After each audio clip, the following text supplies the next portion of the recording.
বন্ধুরা, দক্ষিণ আফ্রিকার বিরুদ্ধে ভারতীয় টিম দ্বিতীয় টি-20 ম্যাচ হেরে গিয়েছে। আর ভারতের এই ব্যাটসম্যানরা শুভমন গিল, সূর্যকুমার যাদব, শিবম দুবে তারা কিছুই করতে পারেনি। দেখবেন যখন আইপিএল আসবে না, এই প্লেয়ারগুলোই একটির পর একটি বাউন্ডারি মারবে আর এমন সিক্স মারবে স্টেডিয়ামের বাইরে বল চলে যাবে। তখন এই সব প্লেয়ার ফর্মে চলে আসবে, কারণ টাকার জন্য ভাই। আর দেশের জন্য যখন খেলবে তখন তারা ফ্লপ হয়ে যাবে, যেমনটা আমরা দেখলাম দ্বিতীয় টি-20 ম্যাচে দক্ষিণ আফ্রিকার বিরুদ্ধে। তারপর বন্ধুরা, ম্যাচ শেষে রেগে গেলেন ভারতের বিখ্যাত প্রাক্তন অলরাউন্ডার যুবরাজ সিং, আর এমন কিছু বললেন যা শুনলে আপনি অবাক হয়ে যাবেন। তো কি বলেছেন ভারতের বিখ্যাত প্রাক্তন অলরাউন্ডার যুবরাজ সিং, শুনবো আমরা এই ভিডিওতে। ম্যাচের কথা বললে ভারতীয় টিমের ক্যাপ্টেন সূর্যকুমার যাদব টসে জিতে প্রথমে ফিল্ডিং করার সিদ্ধান্ত নেয় আর ব্যাট করতে আসে দক্ষিণ আফ্রিকা।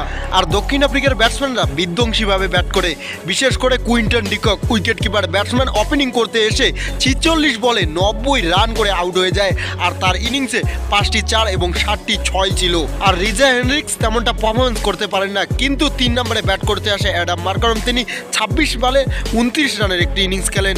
আর তার সাথে ডেভাল ডেভিস 10 বলে 14 রানের ইনিংস, এবং শেষের দিকে ডেভিড মিলার এবং ডেভন ফারিয়া তারা বিধ্বংসীভাবে ব্যাট চালায়। হ্যাঁ বন্ধুরা, অর্শদীপ সিং এবং জাসপ্রীত বুমরা তারা দুইজন মিলে এই দুইটি ব্যাটসম্যানকে থামাতে অসফল হন। ডেভন ফারিয়া একাই 16 বলে 30 রানের ইনিংস খেলেন, তার সাথে ডেভিড মিলার 12 বলে 20 রানের বিধ্বংসী ইনিংস খেলেন। আর ভারতের এই দুই সুপারস্টার বোলার লাস্ট 3 ওভারে 49 রান দিয়ে দেন। আর তাদের এই ব্যাটিং দাপটে দক্ষিণ আফ্রিকা টিম প্রথমে ব্যাট করে 20 ওভারে 4 উইকেটের বিনিময়ে 213 রান বানায় আর ভারতকে টার্গেট দেয় 214 রানের। আর তার জবাবে ভারতীয় টিমের দুই ওপেনার ব্যাট করতে আসে অভিষেক শর্মা এবং শুভমন গিল। শুভমন গিল প্রথম বলই 0 রানে আউট হয়ে যায়, অভিষেক শর্মা 17 রানে আউট হয়ে যায়। আর তিলক বর্মাকে বাদ দিয়ে ভারতীয় টিমের ব্যাটসম্যানরা তেমনটা পারফরমেন্স করতে পারে না। ভারতীয় টিম 162 রানে অল আউট হয়ে যায়। আর আশ্চর্যজনক ব্যাপার হচ্ছে, ভারতীয় টিম লাস্ট 5 রানে 5টি উইকেট হারিয়ে ফেলে। আর 51 রানের ব্যবধানে ভারত এই ম্যাচটি হেরে যায়। তারপর যুবরাজ সিং ম্যাচ দেখতে এসেছিল, তারপর স্টেডিয়ামে এসে ম্যাচের শেষে এমন কিছু বলেন না প্রেস কনফারেন্সে, যা শুনলে আপনি অবাক হয়ে যাবেন।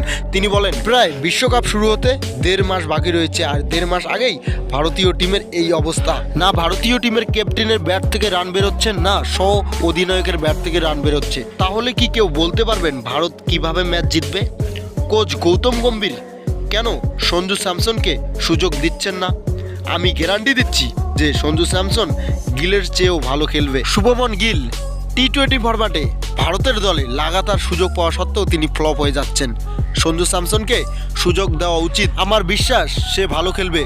তো বন্ধুরা, ভারতীয় টিমের বিখ্যাত প্রাক্তন অলরাউন্ডার যুবরাজ সিং এই বায়ান দিয়েছেন। তার বায়ান আপনার কেমন লাগলো সেটা অবশ্যই আমাদেরকে কমেন্টে জানাবেন। তো বন্ধুরা, এটাই ছিল ভিডিও। যুবরাজ সিং এর কথা যদি আপনার ভালো লাগে তাহলে ভিডিওটিকে লাইক করে দেবেন, আর এই ধরনের ভিডিও পাওয়ার জন্য চ্যানেলটিকে অবশ্যই সাবস্ক্রাইব করে রাখবেন।